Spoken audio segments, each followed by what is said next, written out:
कि आपको लगता है कि एक्सेस स्क्रीन टाइम या स्क्रीन के साथ जो आपके बच्चे का इन्वॉल्वमेंट है वो आपके बच्चे के डेवलपमेंट में रुकावट क्रिएट कर रहा है। मैं Vitika Kapoor, senior speech and hearing consultant, आज आपके बीच में हूँ इन्हीं चीजों से रिलेटेड आंसर्स आपको देने के लिए, ताकि आप अपने बच्चे के डेवलपमेंट को सही तरीके से समझ सकें और उसको हेल्प कर सके सही टाइम रहते।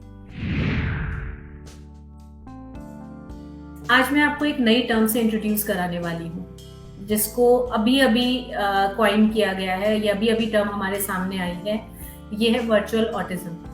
वर्चुअल ऑटिज्म अगर मैं आपको समझाऊं, ये एक ऐसी टर्म है जो कि उन बच्चों के लिए यूज की जा रही है जो लगभग 2 से 5 साल की एज में है, और ये बच्चों में भी ऑटिज्म जैसे सिम्टम्स नजर आ रहे हैं, बट आइडियली ये ऑटिज्म नहीं है। ये बेसिकली सोशल कनेक्ट और जो बच्चों का सोशल एक्सपीरियंस है वो कम हो जाने की वजह से, कोविड पीरियड में सोशल एक्सपीरियंस कम हो जाने की वजह से इस तरीके के सिम्टम्स बच्चों में दिखे हैं। और दूसरी चीज जिसने इस वर्चुअल ऑटिज्म को एग्रीवेट किया है वो है स्क्रीन टाइम, क्योंकि बच्चों को कोविड के पीरियड में सबसे ज्यादा स्क्रीन एक्सपोजर मिला था, जिसकी वजह से बच्चों का जो एक normal speech and language development है, जो उनका इमोशनल डेवलपमेंट है, जो उनका प्ले डेवलपमेंट है, फिजिकल डेवलपमेंट है, बिहेवियर डेवलपमेंट है, ये सारे डेवलपमेंट उनके इम्पैक्ट हो गए, because they were confined to screens. और स्क्रीन्स जो होती हैं उनको, ये वन वे कम्युनिकेशन होता है, ये कभी भी दूसरे के हिसाब से अपने आप को चेंज नहीं करता। स्क्रीन में जो आप देख रहे हैं वही चलता है ना, तो जिसकी वजह से बच्चा सारे डेवलपमेंट में पीछे हो जाता है। और ये सारी चीजें जो हैं बच्चे के इस एज पे, जब वो डेवलपिंग एज में है, 2 से 5 साल का पीरियड क्रिटिकल डेवलपमेंट पीरियड होता है। और इस डेवलपमेंट पीरियड को क्रिटिकल क्यों बोला जाता है? बिकॉज इसमें न्यूरल सिनेप्सिस ब्रेन के लेवल पे सबसे तेजी से होती है। आप कोई भी चीज बच्चे को नहीं सिखाएंगे इस समय, बच्चा बहुत जल्दी सीखेगा। बट प्रॉब्लम क्या हुई कि जो बच्चे कोविड के टाइम पे इस एज के आसपास थे, उन बच्चों को नया कुछ नहीं मिला। They were just confined to screens, and वो स्क्रीन्स ने कभी भी उनको उनके लायक इनपुट नहीं दिया जो कि उनसे कम्युनिकेशन के लेवल पे हो। और इस वजह से इन बच्चों की ग्रोथ, स्पेशली लैंग्वेज के टर्म्स में अगर मैं बोलूं, रुक चुकी है।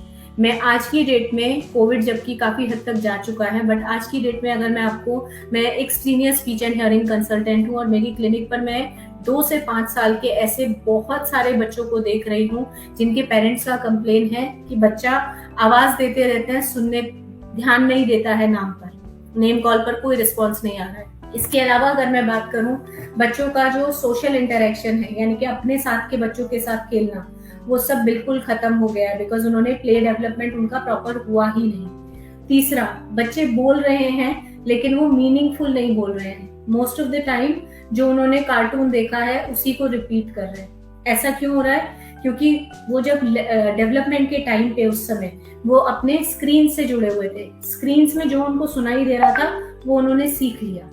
बट वो जो सुन रहे थे, जो इंटरेक्शन वो कॉमिक्स में या फिर जो भी जो कार्टून्स देख रहे थे उसमें जो वो सुन रहे थे, वो उनके नॉर्मल एनवायरनमेंट का कम्युनिकेशन नहीं है, वो फंक्शनल कम्युनिकेशन नहीं है जो कि हम एक पेरेंट और बच्चे के बीच में होता है।